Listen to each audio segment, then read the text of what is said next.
APJ Abdul Kalam का जीवन संघर्ष, एक प्रेरणादायक कहानी। प्रस्तावना। डॉ अबुल पकीर जैनुलाब्दीन। अब्दुल कलाम एक ऐसा नाम है जो भारत के हर नागरिक के हृदय में सम्मान और प्रेरणा का प्रतीक है।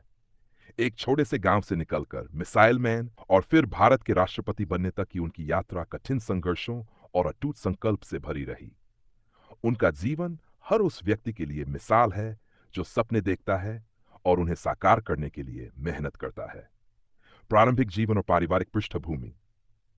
अब्दुल कलाम का जन्म 15 अक्टूबर 1960 को तमिलनाडु के रामेश्वरम द्वीप पर एक मुस्लिम परिवार में हुआ था। उनके पिता जैनुलाब्दीन एक नाव चलाने वाले थे और मां आशियम्मा एक घरेलू महिला थी। उनका परिवार बहुत अमीर नहीं था, लेकिन संस्कारों और नैतिक मूल्यों से भरपूर था। अब्दुल कलाम को बचपन से ही पढ़ाई में रुचि थी। वे सुबह जल्दी उठते, नमाज पढ़ते और स्कूल जाते। परिवार की आर्थिक स्थिति ठीक न होने के कारण उन्होंने अखबार बांटने का काम भी किया ताकि अपनी पढ़ाई का खर्च खुद उठा सकें। इस समय से ही उनमें आत्मनिर्भरता और मेहनत की भावना विकसित हुई। शिक्षा की यात्रा। अब्दुल कलाम की प्रारंभिक शिक्षा रामेश्वरम के पंचायत प्राथमिक विद्यालय में हुई। उन्होंने श्वार्ज हाई स्कूल रामनाथपुरम से 10वीं की पढ़ाई पूरी की।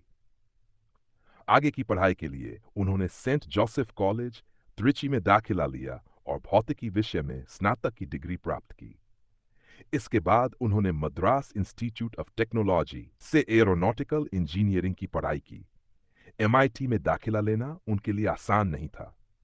फीस बहुत ज्यादा थी और परिवार के पास पैसे नहीं थे। उनकी बहन ने अपने गहने गिरवी रखकर उन पैसे दिए। इस त्याग ने कलाम को यह सिखाया कि जब परिवार का सहयोग मिले और भीतर जुनून हो तो कोई भी सपना अधूरा नहीं रहता। संघर्षों से भरा करियर का प्रारंभ पूरी करने के बाद अब्दुल कलाम ने रक्षा अनुसंधान एवं विकास संगठन में वैज्ञानिक के रूप में काम शुरू किया। बाद में उन्होंने इसरो ज्वाइन किया, जहां उन्होंने भारत के पहले स्वदेशी उपग्रह प्रक्षेपण यान SLV-E को विकसित करने में अहम भूमिका निभाई। इस परियोजना के दौरान उन्हें कई तकनीकी समस्याओं का सामना करना पड़ा, लेकिन उन्होंने कभी हार नहीं मानी।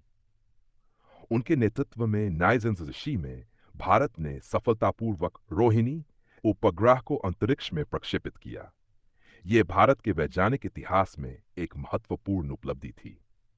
मिसाइल मैन की उपाधि कलाम की सबसे बड़ी पहचान तब बनी जब उन्होंने भारत के रक्षा अनुसंधान क्षेत्र में integrate guided missile development programme IGMDP का नेतृत्व किया। इस कार्यक्रम के तहत पृथ्वी, अग्नि, त्रिशूल, आकाश और नाग जैसी मिसाइलों का निर्माण हुआ। उनकी इस सफलता के कारण उन्हें मिसाइल मैन ऑफ इंडिया कहा जाने लगा। उन्होंने न केवल भारत को सैन्य दृष्टि से सशक्त बनाया, बल्कि युवाओं को भी विज्ञान और तकनीक के प्रति प्रेरित किया। परमाणु परीक्षण और राष्ट्रीय योगदान। 99 में पोखरण में हुए परमाणु परीक्षणों में डॉ कलाम की महत्वपूर्ण भूमिका रही। यह परीक्षण भारत को परमाणु शक्ति संपन्न राष्ट्रों की श्रेणी में ले आया। इसके बाद उनका कद केवल वैज्ञानिक के रूप में नहीं, बल्कि राष्ट्र निर्माता के रूप में भी ऊंचा हो गया। भारत के राष्ट्रपति। डॉ कलाम 2002 में भारत के 11वें राष्ट्रपति बने। वे ऐसे राष्ट्रपति थे जिन्हें जनमानस का अपार स्नेह मिला। उन्हें जनता का राष्ट्रपति कहा गया क्योंकि उन्होंने सदैव आम लोगों, विशेष रूप से युवाओं के बीच रहना पसंद किया। राष्ट्रपति पद पर रहते हुए भी उन्होंने कई स्कूल कॉलेजों में जाकर छात्रों से संवाद किया, उन्हें प्रेरणा दी और बड़े सपने देखने के लिए प्रोत्साहित किया। सादगी और विनम्रता का जीवन। राष्ट्रपति बनने के बावजूद डॉ कलाम हमेशा सादा जीवन जीते रहे। वे अपने कार्य और आदर्शों से कभी नहीं डिगे। वे हमेशा आत्मानुशासन में रहते थे, समय के पाबंद थे और दूसरों की भावनाओं का सम्मान करते थे। उनका मानना था कि सपने वो नहीं जो हम सोते समय देखते हैं, सपने वो है जो हमें सोने नहीं देते। लेखन और विचारधारा। कलाम न केवल वैज्ञानिक थे, बल्कि एक कुशल लेखक भी थे।